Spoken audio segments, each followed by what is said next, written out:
Hati itu kuncinya manusia. Kalau kolbunya kotor, ibarat zujajah kaca tadi, maka dia gelap, dia kotor.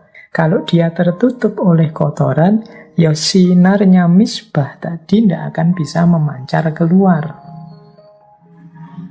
Jadi keimanan kita, hidayah dari Al-Quran tadi tidak bisa memancar keluar. Kita tidak akan mendapat petunjuk dari sana. Kenapa? Hati kita kotor. Bukan karena lampunya tidak ada.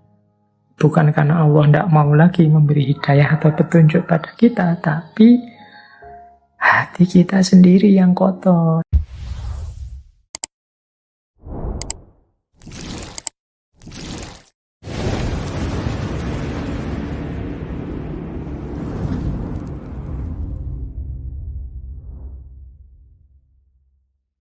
Assalamualaikum warahmatullahi wabarakatuh.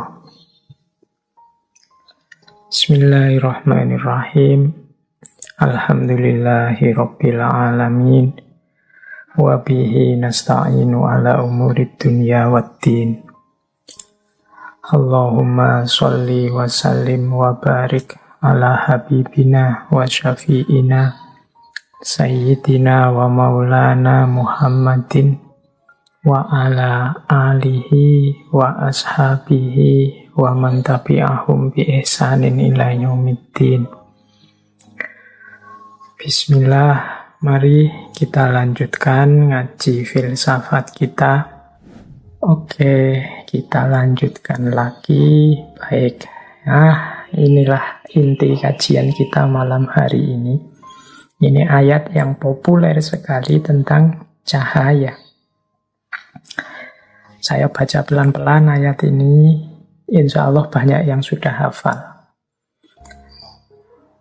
Allahu nurus samawati wal ardi, mathalu nurihi kamishkatin, fiha misbah, al misbahu fi zujajah, as-zujajatu ka'annaha kaukabun durriyun yuqadu min syajaratin mubarakatin zaitunatil la syarqiyati wala ghurbiyah yakadu zaituha yudhi'u walau lam tamsashu nar nurun ala nurin yahdillahu linurihi mayyasha wa yadribullahul amthal linnas wallahu bikulli syai'in alim. Oke, kita artikan sebagian-sebagian dulu biar lebih mudah pahamnya. Jadi Allah adalah cahaya langit dan bumi. Perumpamaan cahayanya Allah itu seperti miskat, yang di dalam miskat itu ada misbah, yang misbah itu terletak di dalam zujajah. Zujajah itu bagaikan bintang yang bersinar, yang menyala karena pohon yang penuh barokah sejenis zaitun, yang tidak timur dan tidak barat, yang hampir saja minyaknya bercahaya meskipun tidak tersentuh oleh api. Cahaya di atas cahaya. Allah menunjukkan cahayanya bagi orang yang Dia kehendaki. Baik, kita maknai sebagian-sebagiannya. Kalau Allahu nurus samawati wal ard, maknanya mungkin jelas. Allah adalah cahaya langit dan bumi. Allah adalah sumber cahaya. Allah adalah sumber segalanya di langit dan bumi. Tadi dengan analoginya Imam Ghazali tadi, kalau tidak ada nur, kalau tidak ada cahaya dari Allah, segalanya juga tidak ada. Karena kuncinya adalah cahaya, dan Allah lah cahaya langit dan bumi. Oke, kita lanjutkan. Mathalu nurihi kamishkat. Jadi cahayanya Allah itu seperti miskat. Miskat itu lubang di tembok atau satu lubang di dinding. Mungkin kita bisa mengartikan satu ceruk. Itu miskat namanya. Jadi, ya kalau dilihat di gambar itu ya misalnya ada lampu yang menyala di dalam lubang di dinding. Dalam satu miskat. Jadi ada lubang tertutup di dinding yang fiha misbah. Di dalamnya ada lampunya. Al-misbahu fi zujajah. Lampu itu ada di dalam kaca. Berarti lampu itu yang dimaksud nanti nyala apinya itu kan lampu. Nah, lampunya sendiri terbuat dari kaca, maka al-misbahu fi zujajah. Jadi ada satu lubang, kemudian di dalamnya ada lampu, yang lampu ini dikelilingi kaca. Yang kaca ini berkilau. Az-zujajatu ka'annaha kaukabun durri. Kacanya yuk, kita ngerti kaca ya, kaca kan berkilau karena nanti dia memancarkan cahaya. Nah, setelah itu dari mana bahan bakarnya lampu ini? Dari syajarah mubarakah, zaitunah, jadi pohon yang penuh berkah sejenis zaitun. Cirinya apa pohon ini? La syarqiyah wala ghurbiyah. Nah, jadi ini syajarah mubarakah. Dan ada satu ciri lagi, saking kuatnya minyak syajarah mubarakah ini, bahkan seandainya dia tidak disentuh, tidak dinyalakan, tidak disambar dengan api, dia sebenarnya sudah bisa menerangi. Saking kuatnya syajarah mubarakah atau minyak ini. Jadi yakatu zaituha yuti'u walau lam tamsasunar. Jadi lampu ini minyaknya syajarah mubarakah. Nah, syajarah mubarakah ini karena dia sangat kuat, maka meskipun kita tidak menyalakannya dengan api, dia rasa-rasanya sudah bisa menyala sendiri. Itu maksudnya yakatu zaituha yuti'u. Mungkin teman-teman bisa membayangkan dengan lihat gambar di slide yang saya bawa ini. Jadi ada miskat, misbah, zujajah, syajarah mubarakah.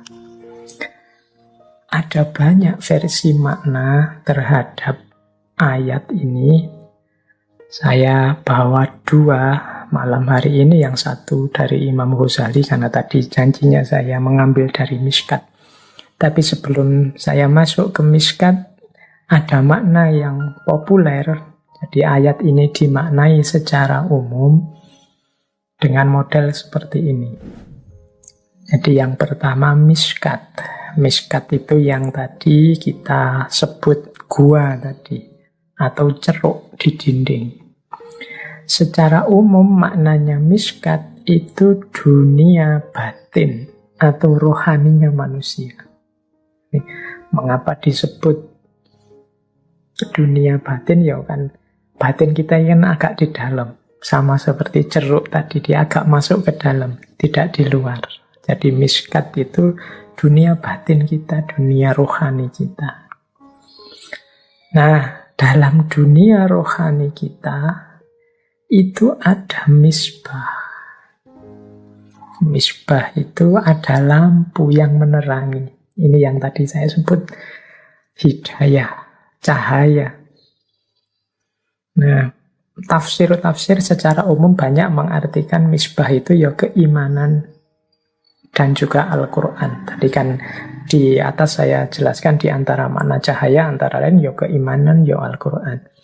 Jadi yang menerangi batin kita yang di dalam ini adalah lampu yang jenisnya adalah keimanan atau Al-Quran. Berarti tanpa adanya keimanan, tanpa adanya Al-Quran, berarti dunia batin kita kehilangan hidayah dan dia akan gelap. Karena tidak ada lampunya.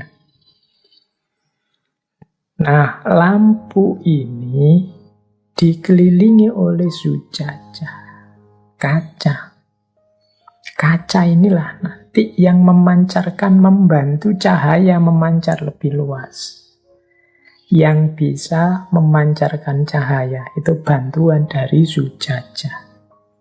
Zujajah ini biasanya diartikan hati kita, kolbunya manusia. Makanya ada uraian, ulasan bahwa hati itu kuncinya manusia. Kalau kolbunya kotor, ibarat zujajah kaca tadi, maka dia gelap, dia kotor. Banyak tertutup oleh kotoran. Kalau dia tertutup oleh kotoran, ya sinarnya misbah tadi tidak akan bisa memancar keluar. Jadi keimanan kita, hidayah dari Al-Quran tadi tidak bisa memancar keluar. Kita tidak akan mendapat petunjuk dari sana. Kenapa? Hati kita kotor. Ibaratnya zujajah tadi, kacanya kotor. Kalau kacanya kotor, ya tidak bisa kita memanfaatkan lampu tadi, cahaya tadi. Bukan karena lampunya tidak ada. Bukan karena Allah tidak mau lagi memberi hidayah atau petunjuk pada kita, tapi hati kita sendiri yang kotor, kacanya sendiri yang kotor, sehingga lampunya tidak memancar keluar. Nah, syajarah mubarakah yang tadi disebut minyaknya, yaitu sumber dari Allah langsung. Syajarah mubarakah ini kan yang menyalakan misbah. Misbah tadi kan apinya lampu itu. Apinya lampu itu asalnya dari mana? Itu kalau pakai bahasa metafornya tadi, itu kan lampu itu kan tadi simbol dari keimanan dan Al-Quran. Dari mana sih asalnya keimanan dan Al-Quran? Itu berarti kan sumbernya keimanan, sumbernya Al-Quran, atau sumbernya cahaya, yaitu wahyu Allah sendiri. Jadi itulah cahaya dari Allah langsung. Karena keimanan dan Al-Quran nyambung langsung ke Allah, itulah minyaknya. Oke, jadi keimanan dan Al-Quran yang ada di hati kita akan tetap bercahaya, syaratnya, minyaknya tetap banyak, tetap ada, dan zujajahnya tidak gelap. Kita nyambung terus dengan Allah, dan kolbu kita jernih, maka keimanan dan Al-Quran itu akan memberi banyak hidayah dalam hidup kita. Lah terus maksudnya yakadu zaituha yudhi'u walau lam tamsas hunar. Itu maksudnya apa? Kalau makna secara umum biasanya diartikan seakan-akan keimanan dan Al-Quran tadi itu saja sudah bisa memberi hidayah kepada kita, meskipun belum disambungkan dengan Allah. Berarti belum dimaknai, belum ditadaburi, belum diamalkan. Itu saja sudah bisa jadi hidayah dalam hidup kita. Apalagi dia dinyalakan dengan apinya Allah. Kita sambungkan hati kita dengan Allah langsung. Maka dia akan semakin menjadi hidayah dalam hidup kita. Jadi itu meskipun tidak kita Al-Quran dan keimanan itu, meskipun hanya kita percayai saja, tidak kita kelola secara mendalam, ini kan biasanya dimaknai begitu, dia sudah bisa jadi hidayah. Tapi jangan takut, Allah dalam posisi syajarah mubarakah selalu menambahkan apinya. Sehingga misbah semakin terang, petunjuk selalu hadir dalam hidup kita. Nah, ini biasanya maknanya secara umum itu. Jadi ada miskat, ada misbah, ada zujajah, ada syajarah mubarakah. Yakadu zaitu ayuti walau lam tamsa sunar. Seakan-akan Al-Quran itu sudah memberi hidayah meskipun belum dibaca, belum dihafal, belum ditadaburi, belum diamalkan. Apalagi kalau sudah dibaca, dihafal, ditadaburi, diamalkan. Dia akan semakin memberi hidayah kepada kita. Jadi ada makna yang seperti ini. Baik, ini makna umum ya, yang banyak kita temukan di tafsir-tafsir. Baik, kita lanjutkan lagi. Ini ada quotes yang terkenal sekali dari Syekh Suhrawardi Al-Maktul tentang cahaya dan cermin ini. Zujajah tadi ya. Menurut Imam Suhrawardi, engkau hanya kaca, bukan cahaya. Jadi tadi saya bilang, yang hakiki dalam cahaya itu hanya Allah. Kita ini hanya dipinjami cahaya oleh Allah. Nah, dalam analoginya, Syekh Suhrawardi ini sebagaimana cermin, sebagaimana kaca. Jadi kita ini hanya kaca. Kita ini bukan cahaya. Yang punya cahaya itu Allah. Allah meminjamkan sedikit cahayanya pada kita. Kalau kaca diri kita, kaca batin kita jernih, maka dia akan memantulkan kejernihan cahayanya Allah. Tapi kalau batin kita kotor, ya cahaya itu tidak terpantul dari diri kita. Dengan makna yang lebih luas, segala prestasi, keindahan, kebaikan, kedahsyatan diri kita sebagai manusia itu hanya memantulkan pinjaman daya dan kekuatan dari Allah saja. Jadi kita hanya kaca yang memantulkan cahayanya Allah, bukan daya dan kekuatan kita yang sejati, bukan cahaya kita sendiri, tapi pinjaman dari cahaya dan kekuatan dari Allah. Nah, ya ilustrasinya kaca dan cahaya tadi. Jadi kita ini hanya kaca, bukan cahaya, berarti kita hanya memantulkan cahayanya Allah. Yang analogi yang mudah ya coba diperhatikan para walinya Allah atau para nabi, khususnya Rasulullah. Di situ saya uraikan bagaimana Kanjeng Nabi Muhammad itu contoh mudah untuk kita menjelaskan perumpamaan kaca dan cahaya tadi. Jadi cahaya ilahi yang luar biasa bertemu dengan Rasulullah yang jernih, yang terang, yang tidak ada kotor sama sekali dalam dirinya, maka cahaya itu, cahaya ilahi itu, kemudian dipantulkan oleh Rasulullah ke seluruh alam semesta. Disitulah terjadi momen rahmatan lil alamin, bahwa kehadiran Kanjeng Nabi adalah rahmat bagi seluruh alam semesta. Karena Kanjeng Nabi mampu memantulkan cahayanya Allah dengan sempurna. Jadi sebagaimana cermin yang menghadap matahari. Kalau cermin ini sangat jernih, maka dia bisa memantulkan cahaya matahari dengan luar biasa terang. Nah, itu ilustrasinya.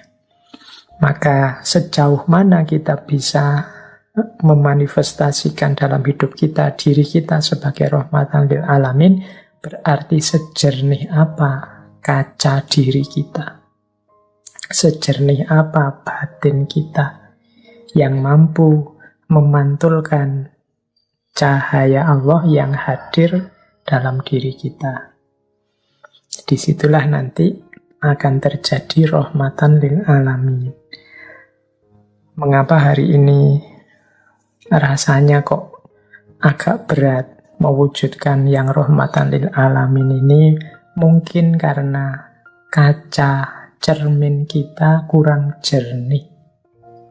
Jadi kita sibuk dengan banyak hal-hal lain yang menjadi hijab, sehingga kaca kita gelap.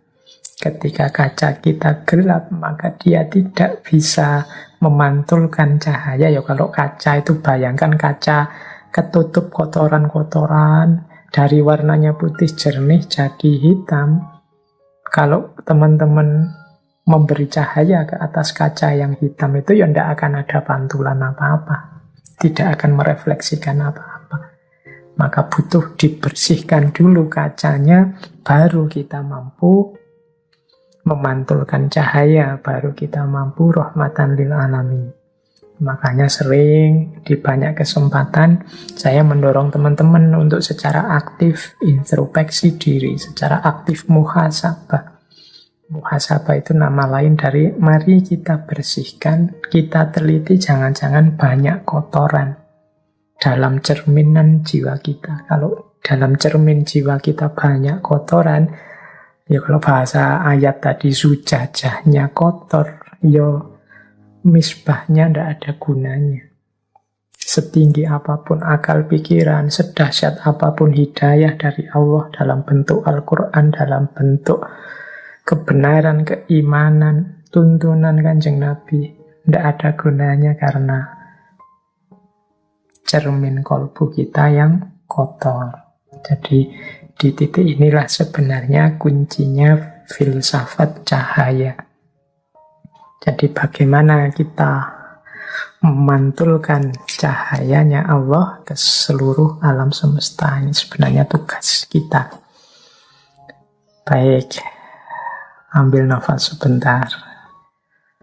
Semoga sedikit banyak sudah ada yang bisa ditangkap dari yang saya sampaikan malam hari ini. Titik-titik kunci dari bahwa hakikat hidup kita adalah merindukan cahaya dan mencari cahaya. Namun itu tidak ada gunanya kalau batin kita kotor. Karena ketika batin kita kotor, keruh, maka cermin jiwa kita tidak akan bisa menangkap cahaya, apalagi memantulkannya. Baik. Sudah ya, istirahatnya sebentar. Yang mau minum silahkan minum. Sudah 1 jam lebih saya bicara tentang cahaya. Baik, nah saya tambahi sekarang aspek-aspek teknisnya. Kalau tadi filosofinya sudah ya. Saya awali dari kotoran-kotoran yang bisa menutupi cermin kaca jiwa kita. Kotoran-kotoran yang bisa nempel pada zujajah. Atau dalam istilah para sufi sering disebut hijab. Hijab itu berarti penghalang. Inilah yang menghalangi jiwa kita, batin kita untuk menangkap cahayanya Tuhan. Ya kalau menangkap saja tidak bisa, bagaimana bisa memancarkannya?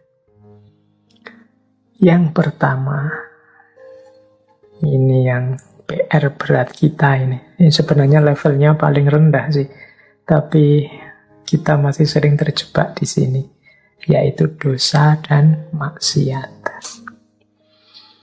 Kalau teman-teman tekun mengikuti kajian-kajian tentang Imam Ghazali, Imam Ghazali itu sering mengilustrasikan dosa atau maksiat itu setiap kali satu dosa, satu kemaksiatan kita lakukan, itu ibarat kita nempel satu titik gelap, satu titik kotor dalam kolbu kita.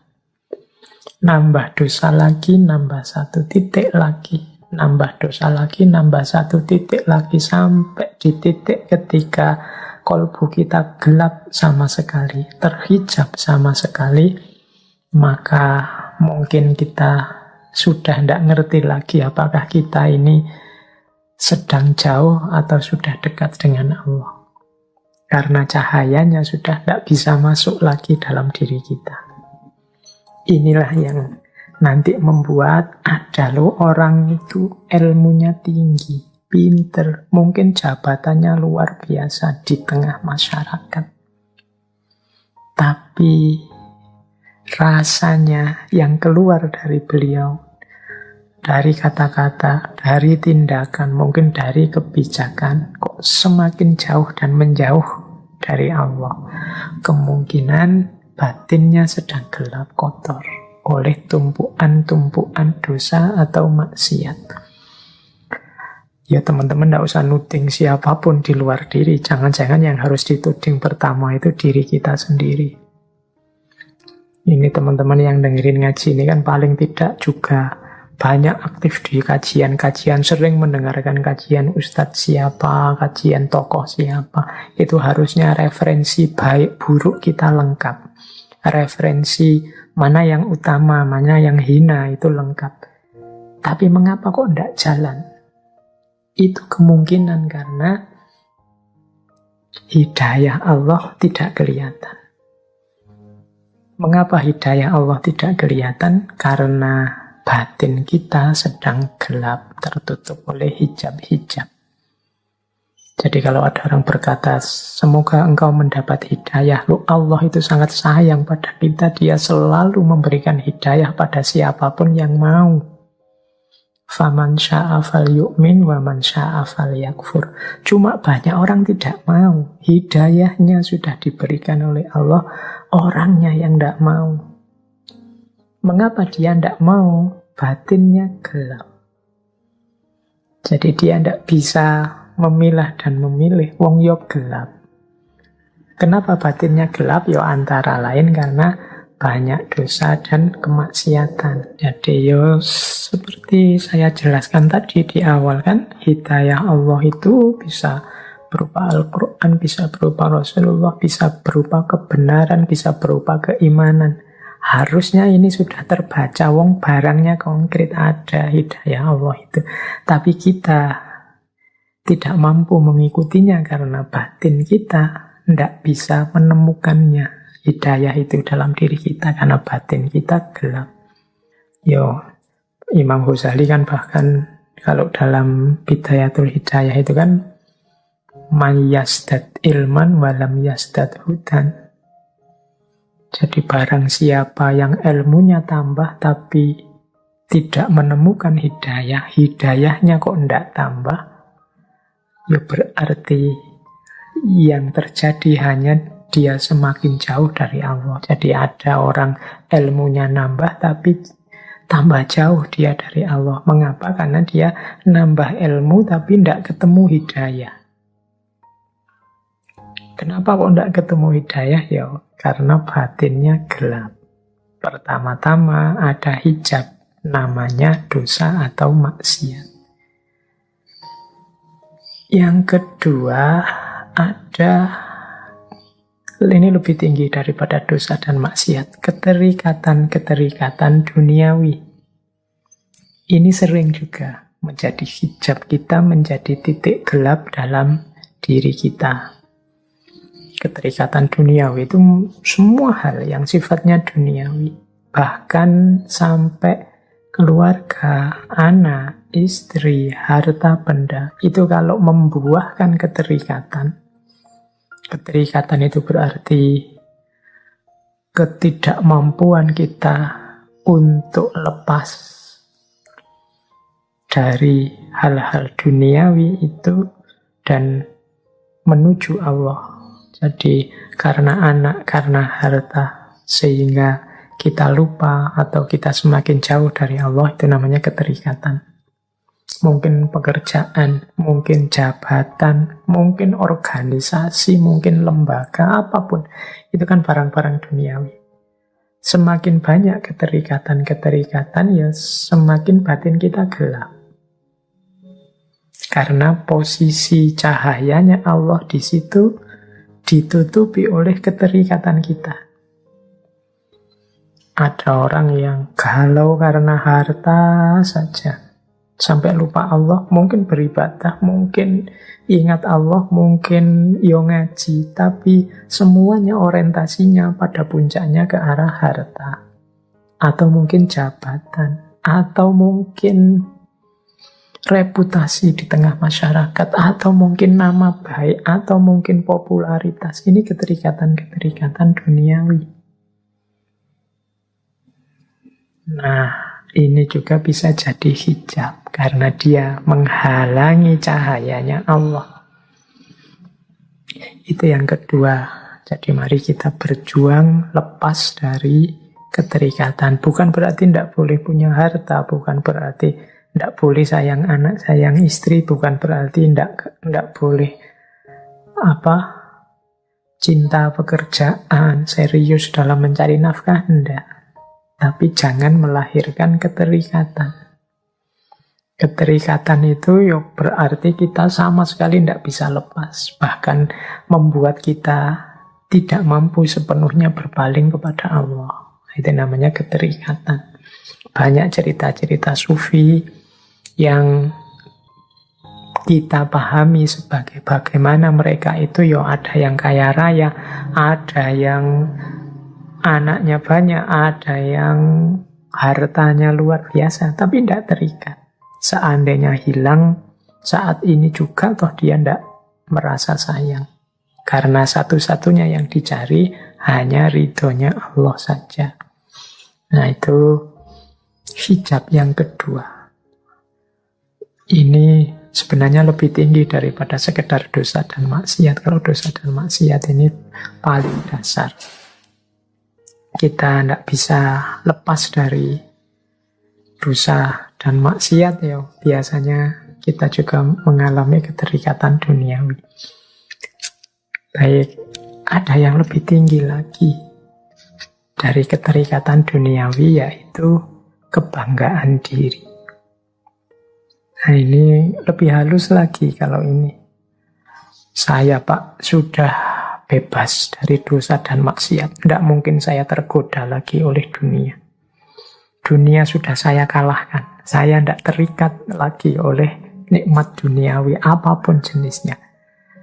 Saya sudah mati-matian berjuang dan saya sukses. Betapa saya ini bangga dengan diriku karena mampu dan kuat melawan godaan dunia.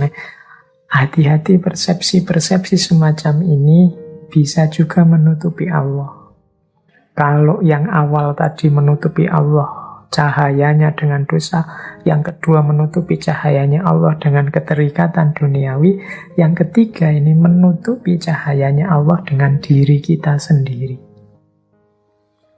Merasa bahwa kita mampu, kita bisa, hanya dengan daya kekuatan kita sendiri. Kita lupa bahwa la haula wa la quwata illa billahil aliyyil azim.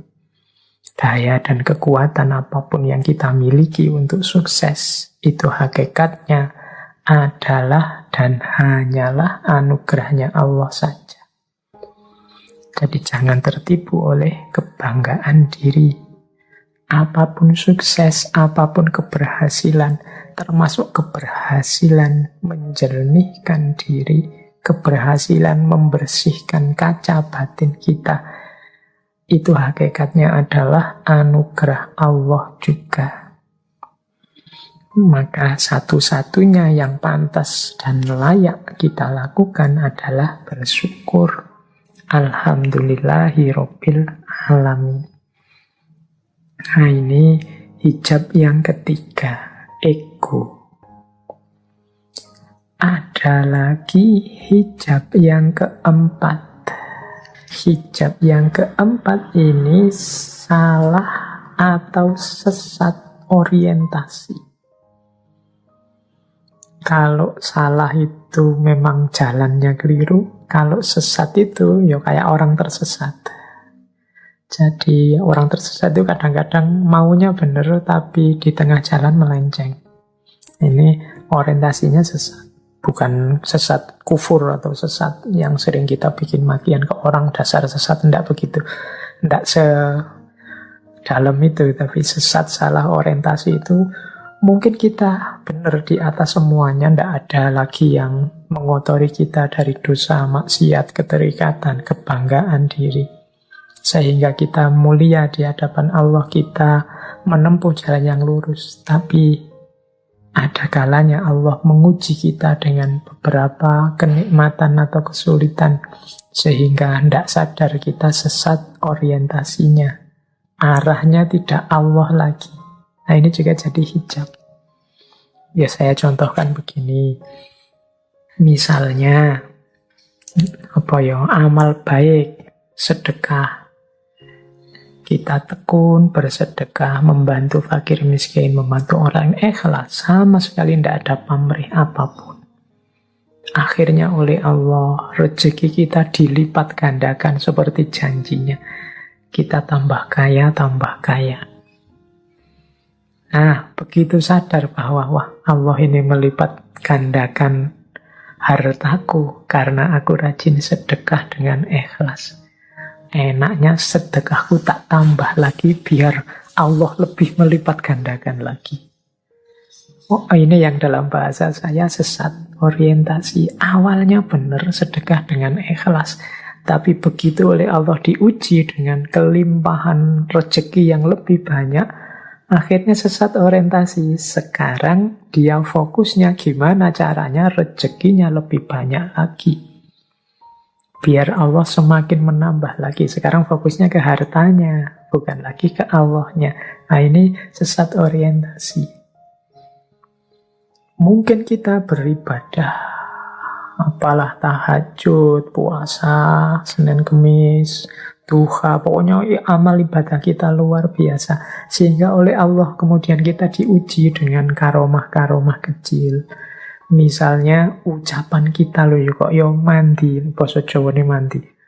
Ucapan kita kok ampuh ya. Kita ngomong apa gitu terus kok kejadian bener. Kita meramal apa beneran begitu. Kita lihat orang itu kita seperti bisa membaca dosa-dosa yang dia lakukan misalnya begitu. Karena ketekunan kita mendekat ke Allah, kemudian kita oleh Allah diuji dengan karomah semacam ini.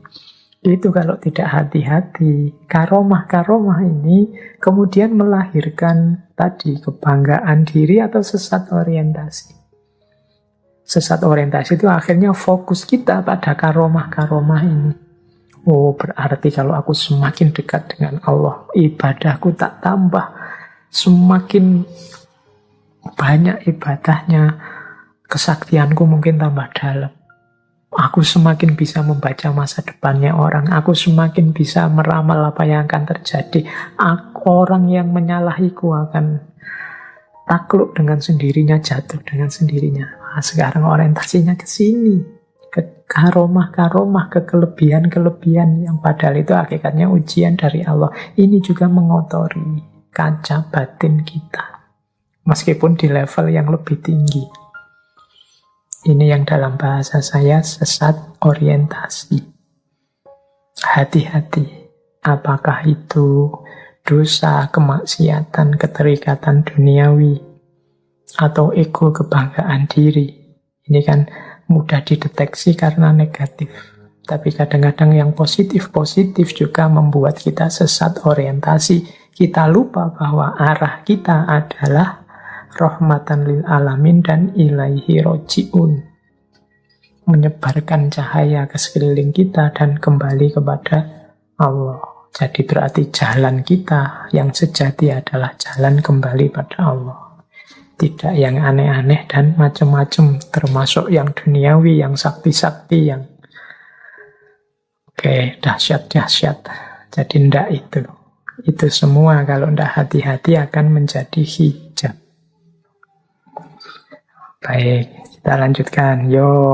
Kalau kita sih yang awam ya, teman-teman yang ngaji malam hari ini, kita levelnya mungkin masih harus bertarung dengan dosa dan maksiat ya. Kadang-kadang kita masih banyak dosa, baik yang sengaja maupun tidak. Kita masih memerangi yang paling dasar.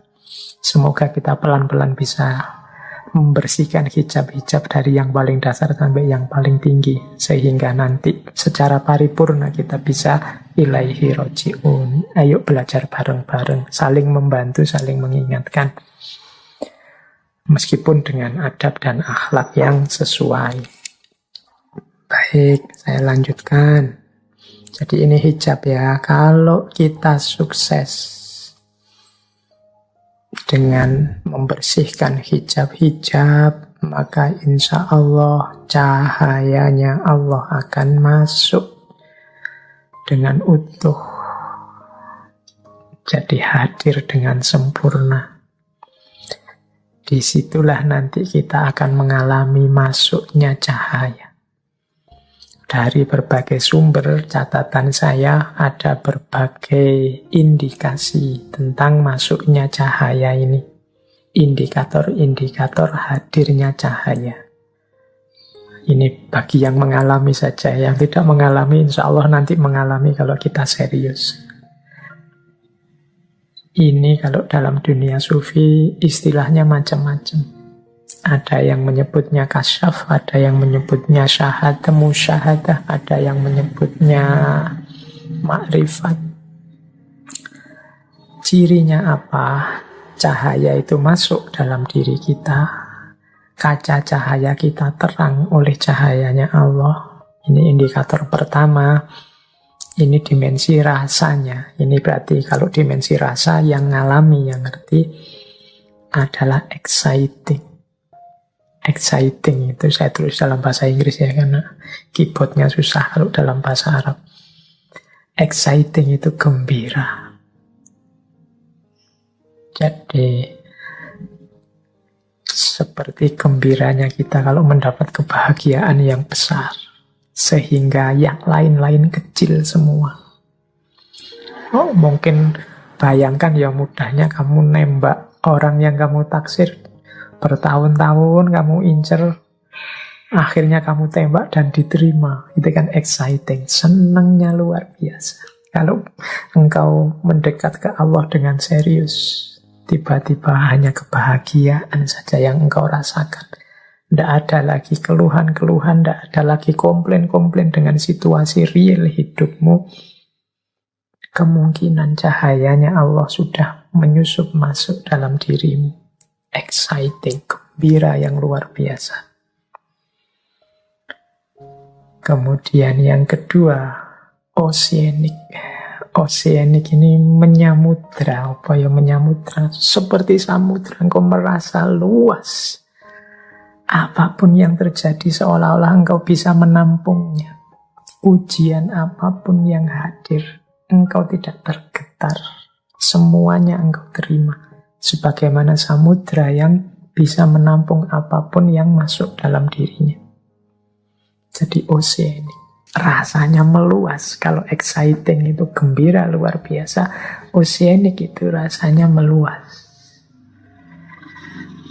Hatinya menyamudra. Fenomena apapun, peristiwa apapun dalam hidup mampu ditampung dalam dirinya tanpa ada keluhan, tanpa ada protes. Ciri yang ketiga, hadirnya cahaya adalah deeply moving. Deeply moving itu tergeraknya jiwa. Tergerak itu seperti orang terharu. Jadi batin kita itu sangat tersentuh. Itu namanya deeply moving. Di tempat saya sekarang baru hujan. Mungkin suaranya terdengar nggih. Kayak seperti lama tidak hujan-hujan, tiba-tiba hujan. Itu kan deeply moving. Alhamdulillah, kita rasanya terharu sekali dengan hadirnya cahaya ini dalam hidup kita. Entah tentang apa, entah dari mana hadirnya.